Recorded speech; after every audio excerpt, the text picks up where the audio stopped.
Hello, you're welcome to my voice training class. And in this class, we're going to be looking at an interesting topic, and that is how the voice works.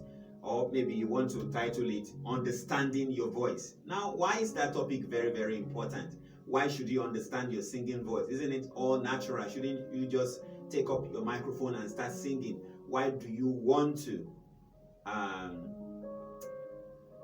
understand it? The truth is, if you understand your instrument, you can use it better. It's that simple. If you play the piano or you play the guitar, you need to understand what's on the guitar. You've got the strings, you've got the frets, you've got the tuner and all of that. Understanding what they are there for helps you to use your instrument better. Same thing applies to the voice. But you see, singers hardly bother about, let me understand what goes on when I sing. So briefly, I don't want to bore you with theory or anatomy, but the important knowledge you need to have about how your voice works. First, you need to understand that, like every other instrument, for your voice to produce any sound at all, certain things need to be put in place. One, you need a vibrator, something that can vibrate. When I clap and you hear a sound, two hands come together, they had a vibration, and then other factors being in place, you can hear a sound. So for your voice, what are the things that vibrate? A lot of organs in our bodies will vibrate, but the most important that you need to know is your vocal cords. There are two tiny cords, about the size of a rubber band.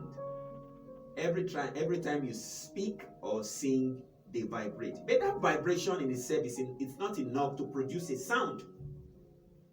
So what other factors must be put in place for you to have a sound? You need, in the first place, something to cause that vibration. They won't just vibrate on their own. What gives them the energy, the power? The power source of that vibration is mainly your breath. The air coming in from your diaphragm pushes them. So you see, the first lesson that you're learning, the first thing you're gaining from this lesson, that you know that the stronger your breath, the stronger your vibration. So the power source of the voice is the breath. When the voice, when the breath comes up to the vocal cords, they vibrate depending on how much of breath you are pushing into them. So the more powerful your breath, the more powerful your sound. Let me quickly read a few of the notes I have here. When you want to speak or sing, you breathe out, and the breath travels upwards to your larynx, located in the throat, in the area behind your Adam apple. The larynx is located at the top of the windpipe. The larynx is bigger in males than it is in females, which attributes to the deeper voice in males. You can feel your larynx vibrating by placing your hand on your throat and hum. You feel something here. That's your larynx you're touching. When you're not speaking, the air passes through without any obstruction. But when you speak, the vocal cords are brought close together by tiny muscles in the larynx.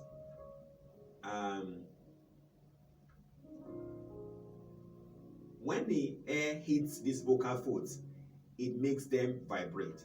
At this stage, the voice is just a buzz. It's just some kind of disturbance, some kind of movement, which is then amplified by the resonating cavities in your mouth and upper throat. So the vibration in itself is not enough to give you a sound or any reasonable sound. So you need another tool, which is called the resonator or resonators. So you see, you have the vibrator, and you have the resonator. So the first, the power source, which is the breath, impacts your vibrators, which are your vocal cords, and they move. But that movement does not translate to sound. So those vibrations are amplified or interpreted by a set of other organs which are known as vibrators.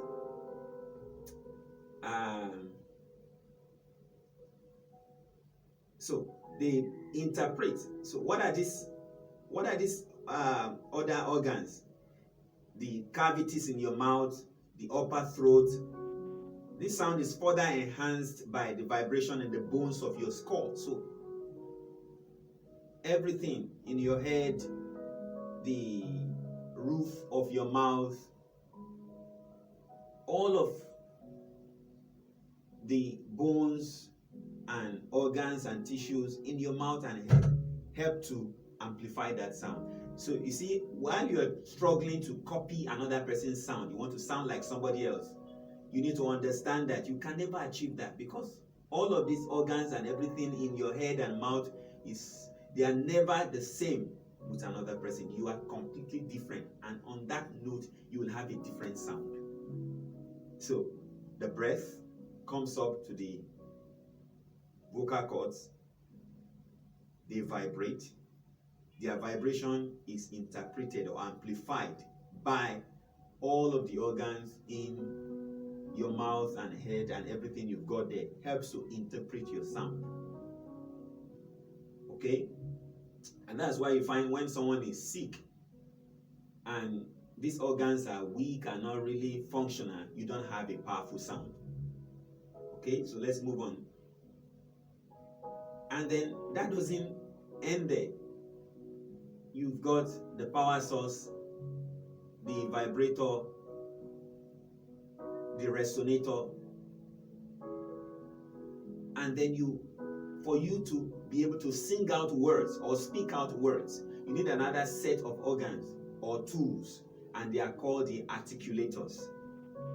They articulate. They bring meaning. They shape the sound coming out. So the sound is shaped into words by your articulators, things like the tongue, lips, soft palate, the shape, size, and motion of which creates your own unique voice. So you sound the way you sound because of the way your teeth are placed, your lips, the roof of your mouth, and every other thing that helps you there to shape the sound coming in. What are the things making those sounds? It's not the vocal cords at that point anymore. It's not necessarily your breath. It is the articulator. They are helping to shape the sound coming. So you see why you should never ever try to sound like somebody else, because everything about you helps to form or bring out the sound in you. First, from the emotions, from the feelings you have in your head, from all of the passion you have about the song you're about to sing or what you're about to speak about.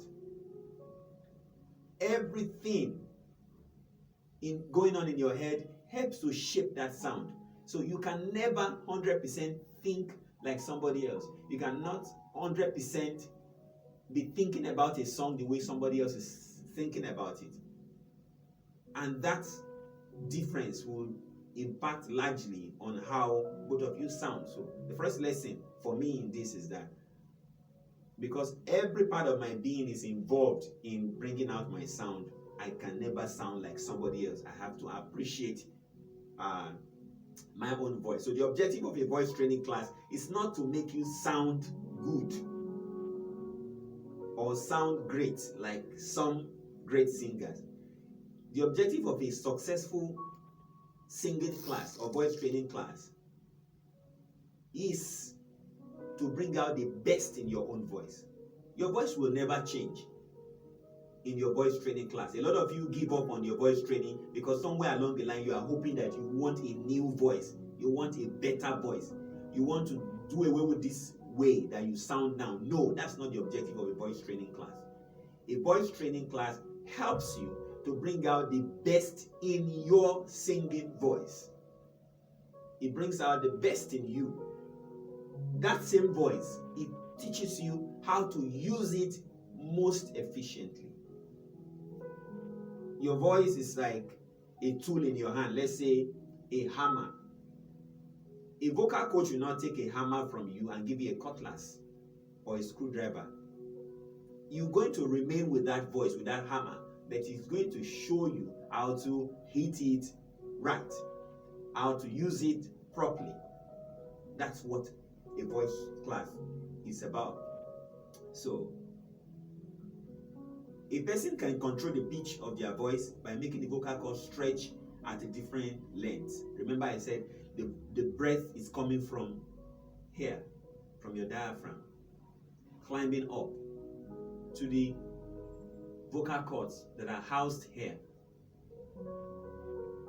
and then makes them vibrate. Now they can either produce low voice or high voice. So what do? Even though it's an unconscious act, you don't really know you're doing it. When you want to sound high or sing high, you stretch the vocal cords high. When you want to speak low or sing low, you contract them downwards deep. You bring them down. You stretch for high and you contract them for the low. But naturally, in men, they've got, bigger cords, and men and ladies have got tinier vocal cords, which accounts for why they are able to stretch higher for high pitch.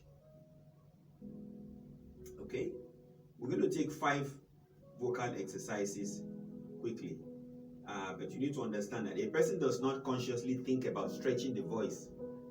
All of this thing we're talking about, shaping the sound and all that. During training, we can consciously, train you to breathe in properly, stretch your tones, articulate your words properly. But when you begin to sing and you become a professional, you will not be bugging your head with how do I shape this sound? It just becomes a part of you. So you don't need to get scared now to say, I now need to be very conscious how to open my mouth, how to do. I don't teach voice training from that point of mechanically controlling everything. You learn it and make it a part of you. When you get on stage to deliver your story or deliver your song, it should all be about concentrating on the story, focusing on what you're about to deliver, your music. Throughout a person's life, the sound of his voice may change. The voice of a child will deepen as it grows older due to their larynx increasing in size. Changes in facial shape also changes the sound of one's voice. Losing or gaining teeth can change the sound of a person's voice. So you will also notice all through life, your voice will change. I hear a lot of singers say, my voice is, I used to sound better. I don't like how I sound anymore. I've lost my voice. You didn't lose your voice. You could as well say, I've lost my face, or I've lost my shape. We will change all through our lifetimes. So, you need to embrace the new voice that you wake up to every morning. Your objective is not to crave for the past voice. It is to make the best of what you have now. The voice you have today. If you take the microphone and you want to sing, are you delivering the best of that voice? That's what should matter. It's not about thinking that because you sound in a different way 10 years ago, that's why you can sing well today. No. No matter where you are in life, no matter the voice you have today, you can make best use of it. And that's what this voice training program will concentrate on. Not changing your voice, help you to discover your true vocal identity and then bringing out your best from that voice. We're going to take 5 short vocal exercises.